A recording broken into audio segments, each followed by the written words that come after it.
Bismillahirrahmanirrahim. Assalamu alaikum wa rahmatullahi wa barakatuhu. How are you all, dear students? I hope you all are doing well and safe and sound at your home. I welcome you on the behalf of Pakistan International School TAIF. Dear students, we are in the virtual learning classes and system of Pakistan International School TAIF, and this is second year class. In second year class, we are studying biology subject here. And in that, today we are gonna start a chapter number 26 that is about biotechnology. Dear students, we are going to take our lectures according to the reduced syllabus of FBISE for the session 2020 and 21. So we have started in this regard our chapter number 26 that is about biotechnology. So you know and you have studied before in the previous classes as that biotechnology is the new uh, uprising branch of biology in which we study through the applications of biology and biological concepts, the science and engineering, also for the welfare of mankind. Actually, we use different organisms for the welfare of mankind by different applications of technology, biology, and engineering also. So this is actually now in these days, this is the uprising and the major discipline of science. And it is having the great scope because lots of functions, a lot of we can say the categories are derived from biotechnology now. In the research center, it is having a great importance.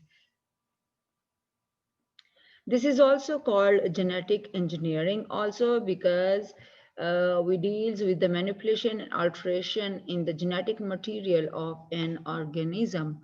So biotechnology is actually the working and functioning with genes. So different techniques which we apply on the genes of different organisms for the manufacture of um, different things. For example, we do prepare some medicines, hormones, and anti-clotting agents, which are like used for the heart patients, growth hormones, and through this biotechnology, we can cope up the inherited diseases also, and lots of other functions of genetic engineering, or we can say the biotechnology is nowadays.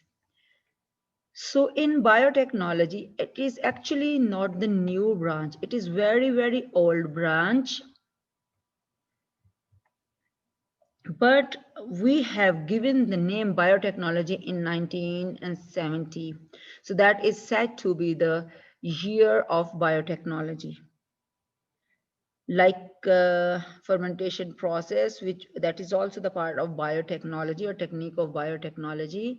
So in that now we use proper genes or like proper microorganisms for fermenting and the different type of uh, products. But previously, when our elders or grandmothers just they make yogurt from the milk, they make butter from like the dairy products, they make the cheese, they make pickles. So these all are the home home techniques which we have been using since so many decades and so many hundred years, we can say. But now this technique is said to be biotechnology in this new era, and that is done on the larger scales in the industries. So biotechnology for this like branch, we have to go through study of different type of techniques. In that, cloning of gene is very, very important. So we are gonna just talk about the cloning of genes in this lecture. So let's get started. Gene cloning, like to form the replica of the gene, exact copy of the genes. So that is at the genetic level. And cloning means the creation of perfect replica. So that word is used to describe the creation of genetically identical copies. So in biology, the recreation of whole organisms is referred to as reproductive cloning. So long before attempts were made to clone an entire organisms, we know that human beings or the scientists have now uh, successful to make or to produce the replica of certain organisms also. So the first was have been described as a dolly sheep that was cloned, and that was also through the genes. So, but that is actually said to be the molecular cloning, like at the molecular level, genes are cloned in this process. So gene cloning is actually, it allows the creation of multiple copies of required genes, or we can see the expressions of gene when we study the specific genes in our labs and research centers. So for gene cloning, there are certain methods, possible ways of cloning the genes.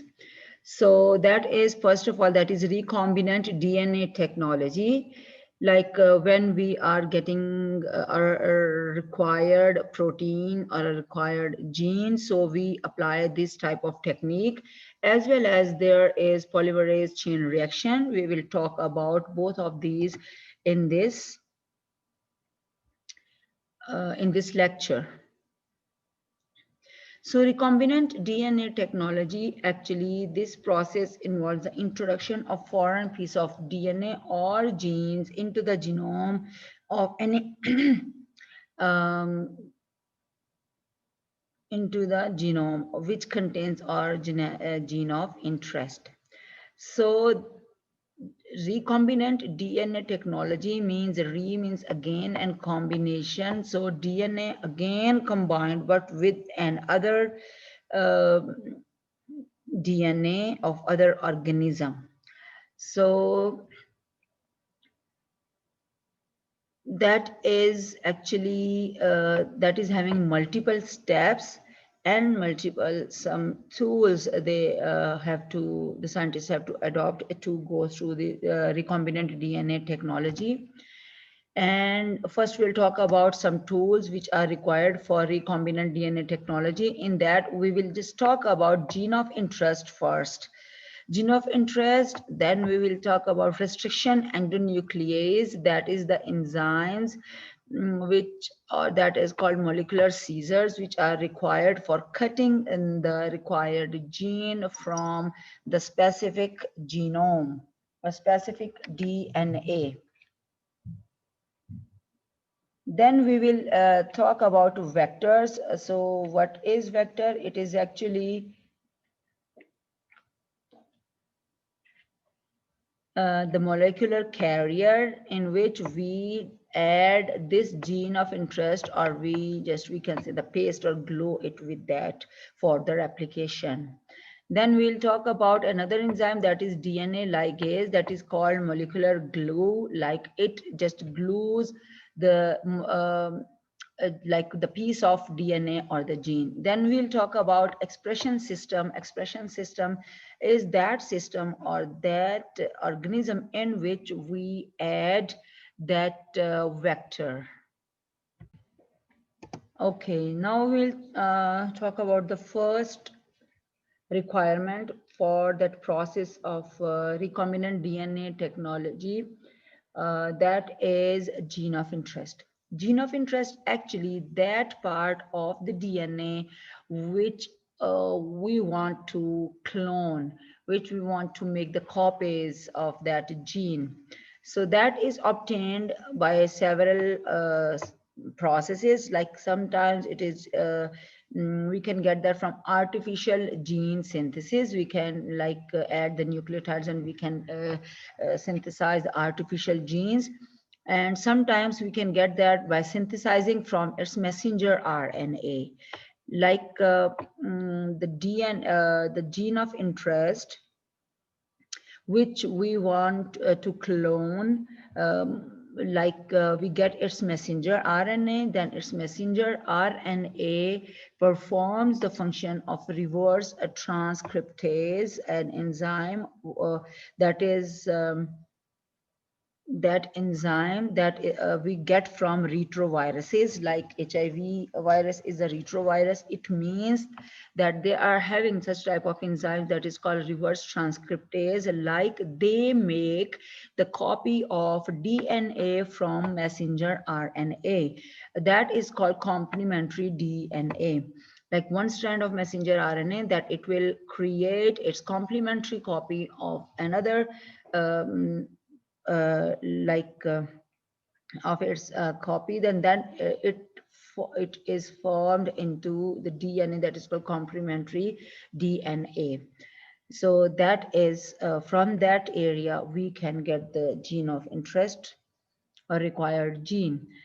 Then we can get it by directly cleaved chromosomal RNA by restriction in endonucleases, as we will talk about in the next slide, that what are restriction endonucleases, like they restrict or they cut down the DNA or restrict the sequence of DNA at the place. Like it means it cuts down that part of DNA from both of the sides, and then we can get the required chromosomal RNA.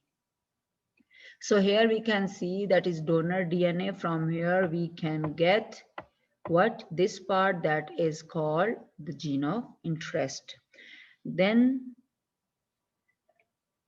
from both of the sides, from this side and this side, so it will cut always into 5 to 3 prime end. So here you can see the diagram which is used for the replication of this all like in the recombinant DNA technology. Next, we will talk about the restriction endonuclease. Restriction endonuclease, what is it? It is actually molecular scissors, like it is used for cutting purpose. So here we can see the restriction enzyme that cuts or cleave the phosphodiester bond of both of the strands of duplex DNA at specific sequence. So that sequence is actually, that was like first isolated in 1970, and that was isolated from the bacteria that E. coli, so that is called E. coli R1.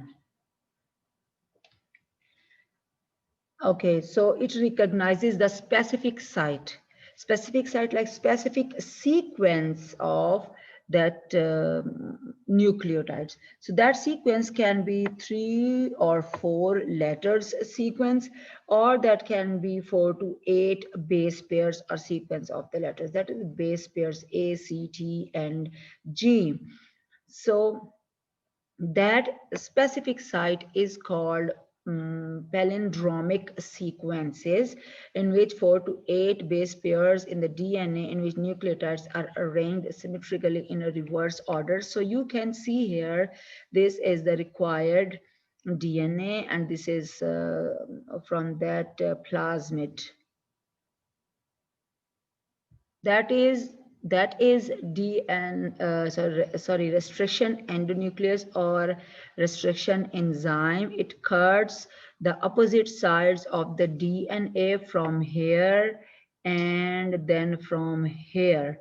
So then we can get this part of DNA or this part of DNA. Actually, we require this area of DNA. That's why it cuts from here. And this also DNA fragments of both. Then like for example, if it is of plasmid, it is of like DNA of a human being, so it can be joined by this. So the sequence are must be complementary on both of the sides. So here restriction in endonuclease just cut uh, into two ways. Like it can be the blunt cut, or it can be the we can say the staggered and cut. So if it is blunt cut, means some restriction endonucleases cut straight across the DNA. You can see here that is the enzyme ALU1. So that cuts like at the same sequence from the middle of these sequences. So that is called a blunt end. So that can be like this. So, but mostly some you can see here in this one and in eco R1 and in 3. So they have in the cut like this. So they form the sticky ends on both of the sides. This is the sticky end. So from both of the sides, there are sticking ends to from here to here. So like to stick with an other part of the DNA, like in the plasmid. So one is blunt cut and the other is a staggered cut, which can produce sticky ends on both of the sides. Okay, now we will see vectors. There are molecular carriers. So vectors are actually act as a vehicle of carrying the foreign DNA, like the DNA of interest. So what we do, we foreign DNA into a host cell.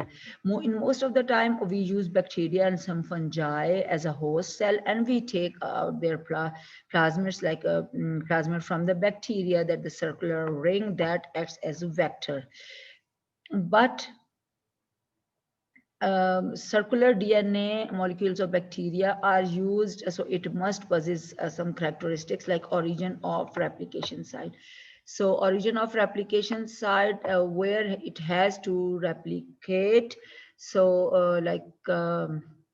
it has to like present over there, replication sites there must be over there.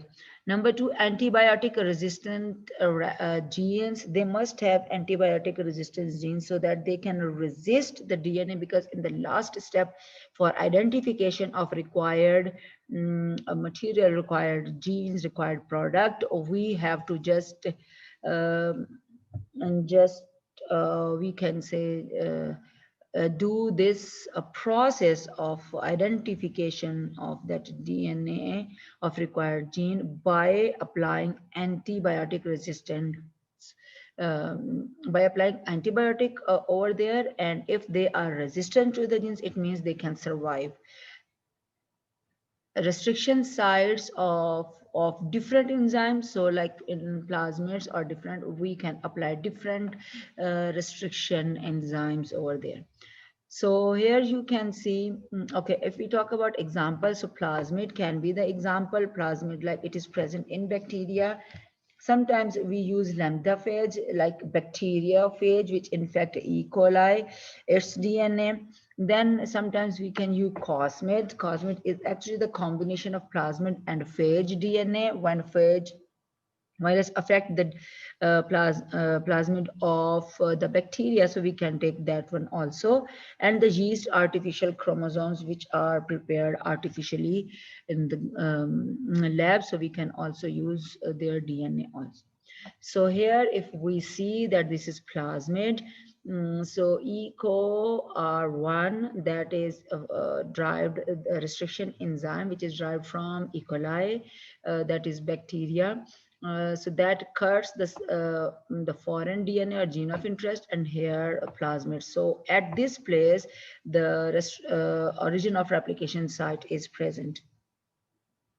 Number two, that forms the sticky ends. Here it also forms the sticky ends, so that is joined here with the sticky ends. So which enzyme is going to be used here for joining of them? When it is joined, that is called hybridization, or that is called recombinant DNA. So that is here it is used DNA ligase, that is said to be molecular glue. We'll talk about in the next slide.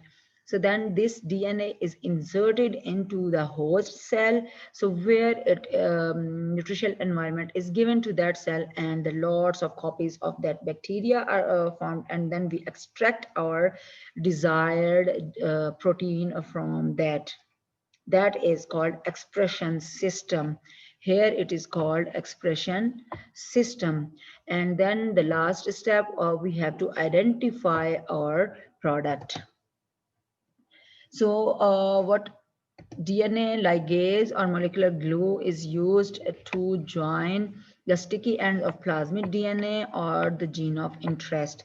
So both of the sticky ends, like G, it has to be complementary strand here, in which the base pair must be C here, A here must be T here, T here must be A, and is so these as they form the sticky ends over, and with the help of DNA, ligase, it joins here both of the DNA. So there is the last tool, we can say, there's expression system. Expression system are, we can say, the genetic constructors or the gene encoded by DNA. That is the expression system that are designed to produce protein or an RNA, ribonucleic acid, or what we want to do. So most of the time it means that is the host cell. So most of the time bacterial cells are act as ideal expression system. So let's go. We have studied yet the tools and requirements for DNA recombinant technology. Now we will talk about its mechanism. So for its mechanism, we are having certain steps. And first, we'll talk about formation of recombinant DNA. In formation of recombinant DNA, what we do, we construct the recombinant DNA first. How it is done? It is done by restriction endonuclease, by which we cut the gene of interest, required gene, as well as the plasmid or the vector at the same site where they can have the complementary sticky ends. Then, then we combine or join with the DNA ligase. So that form,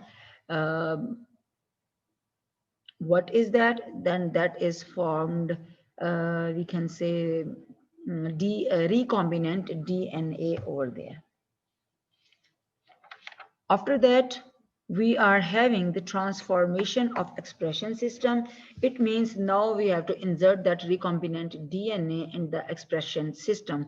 Expression system, as we have talked about, that can be bacteria, fungi, or any microorganism. So most of the time we use that bacteria which don't have plasmids. So we just provide them a medium in which we add a recombinant plasmids and some chemicals, for example, calcium chloride, which like perform or which make the bacterial cell more permeable for a recombinant DNA absorption. So in that medium, the bacterial cell gets in that recombinant DNA and started to produce or started to express its all itself, and start to formation the form the proteins, required proteins. Then identification of transformed clone. This is very, very important. In that we use some antibiotics for which the resistant gene is found in the plasmid. So they just get the DNA analysis of the plasmid and what type of we can say what what type of like antibiotic resistance DNA it is having. So they apply that type of antibiotic over there. If the bacteria are resistant to that, so they can survive and they can grow and continue to grow and they remain alive. If they are not resistant, so they are killed by that antibiotic, and just only resistant bacteria are going to be cloned over there, and then we get them for isolate them for further analysis and protein production. So here is whole of the process of the gene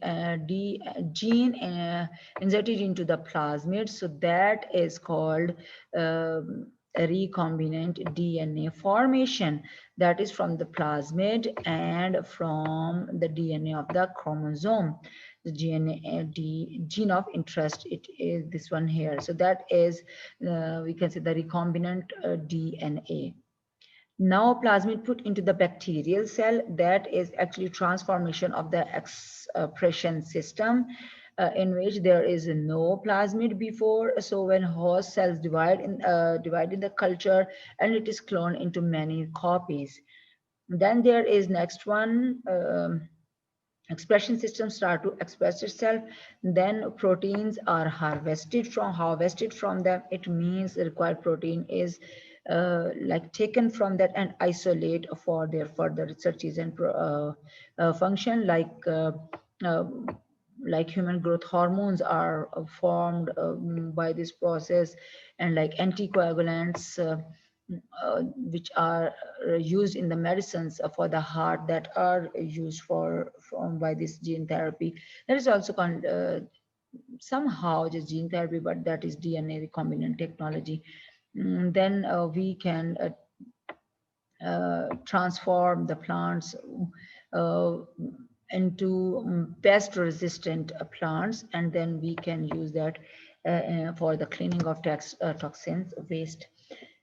The other process of this we can say the gene cloning, that is polymerase chain reaction, that is very, very much um, like in nowadays for the we can say for that purpose, like for COVID-19, for that virus identification, for lab identification of that virus, that PCR is utilized over there.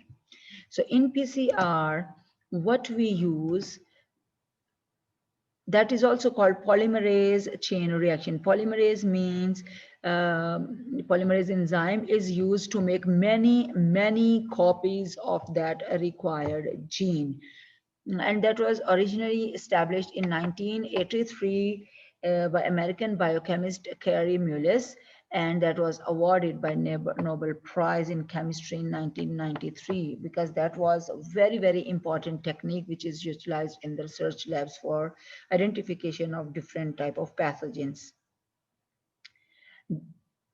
So PCR is used in molecular biology to make many copies. Many copies means that is to amplify the smaller sections of DNA or the gene.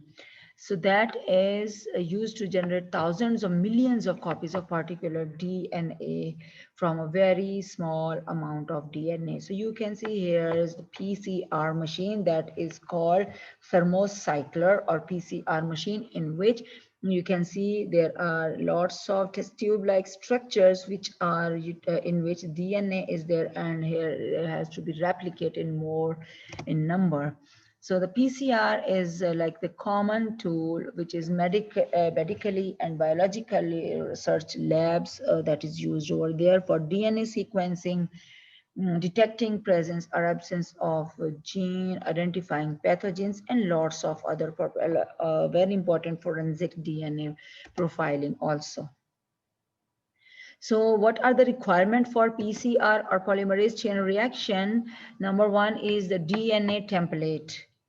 DNA templates has to be required, which has to be copied.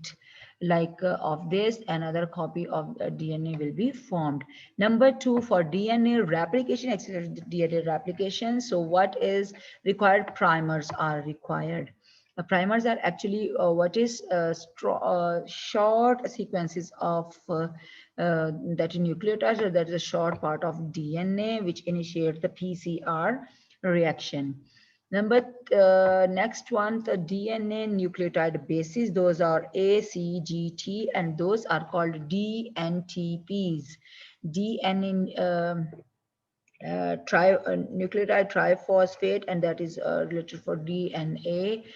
So that are required for like in more in number in that medium.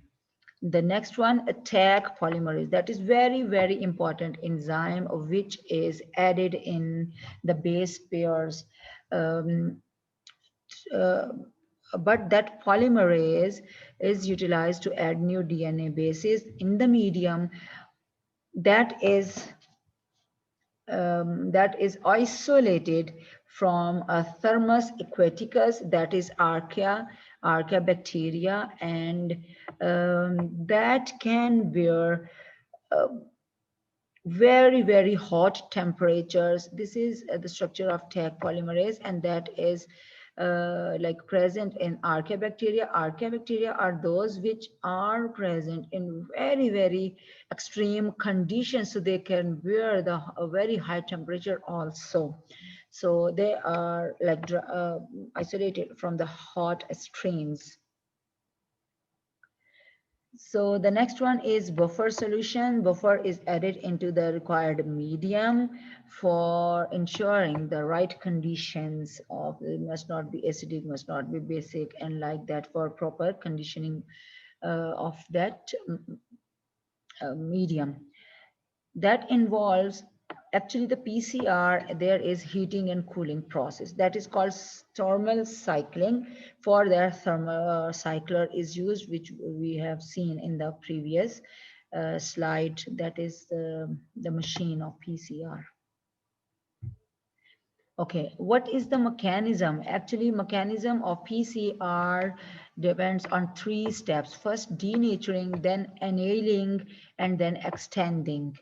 Denaturing of DNA. If DNA, like we know that DNA present in double-stranded, um, double-stranded, double helical structure. So what happened? This template has to be changed into single-stranded, because from both of the strands, we can get the replica of that DNA strand. So it has to be heated up to temperature 94. 94-degree temperature is required. That is given for 1 minute, and in 1 minute that temperature just denatured this DNA, like hydrogen bonding between these two DNA strands. And not, if more than this, definitely it will denature whole of the DNA, but just at the temperature at which the hydrogen bonding between these two DNA strands are broken down, like in the base pairs of that. So that is given for to change the double-stranded DNA into single-stranded DNA. Okay, then annealing process. After that, the temperature is lowered down up to 54 degrees centigrade, 54 degrees Celsius, so 54 degrees centigrade. You can see here to add primer here. When the temperature is up to 50 to 56, like at 54 mostly, so the primer is adding here. 5 to, it is always to 5 to 3 prime end. So it is from 5 to 3 prime end, and it is from 5 to 3 prime end. Both in both of the strands, primers are added and which are given in the medium. So that step is for 2 minutes only, for 2 minutes. That is for 1 minute. Okay, so the next one, that is extending. Now what happened when the primer is added? So there is the requirement of TAC polymerase enzyme, which had the DNTPs, like nucleotides, which are present in the medium. They are attached with the primer and they make the copy to 5 to 3 prime. And you can see at the next um, replica or complementary chain of that DNA is formed, that is called extending form. So that is 72 degrees centigrade temperature is required most of the time. So that is the reason that temperature is up to this one, because that TAC polymerase enzyme, because that is also the enzyme, so that can work best at this temperature. So that is just for 1 minute again. Okay, so these three stages are repeated 20 to 40 times, doubling the number of DNA copies. So after complete polymerase chain reaction, so what happened? A few hours or less than this, less than an hour, with certain high-speed machines are required for that. So we take just less time for increasing the number of that DNA. So once the PCR has been completed, so another method, that is gel electrophoresis, are used to check the quantity and size of the DNA fragments which are produced in this one. So annealing means hybridization. First, denaturing occurs. After that, you can see that is the original DNA has to be replicated. Then these are DNTPs and nucleotide. This is primer. So that are added in the medium. But before that, that has to be denatured by denaturing up to 94 to 96 degrees centigrade. Then primers are added. So in primers are when added at 3 primers, so then it will form uh, in this direction, 3 primer of the we can see the original DNA strand, and then at the complementary strand, this is 5 prime end. So from here 5 to 3 prime end, it will form the replicated that chain of DNA or polymerization occur. So here the like polymerase enzyme is added, and that double-stranded DNA has been formed. Then again, the next process have been started from here, and the next process started from here. So dear students, I hope you enjoyed it very like this lecture, and you found it very informative, because this is the new technique which is utilized nowadays in our labs for identification of different pathogens of different type of diseases, and forensic medicines also, like where we get the sample from the blood or any hair, nail, or anything from the dead body over there. Then it gets to into the medicine labs, forensic labs, and there we just go through this polymerase chain reaction process, where the amplification of that DNA has been done, and then the analysis of this is done, and that is very, very helpful for this procedure. That is also done in we can say for DNA analysis of the uh, kids or the babies which are lost, uh, to match the DNA sequencing of that with the parents. So that's it for today. Inshallah, we'll continue this chapter in the next lecture. Wish you all the best. Allah Hafiz.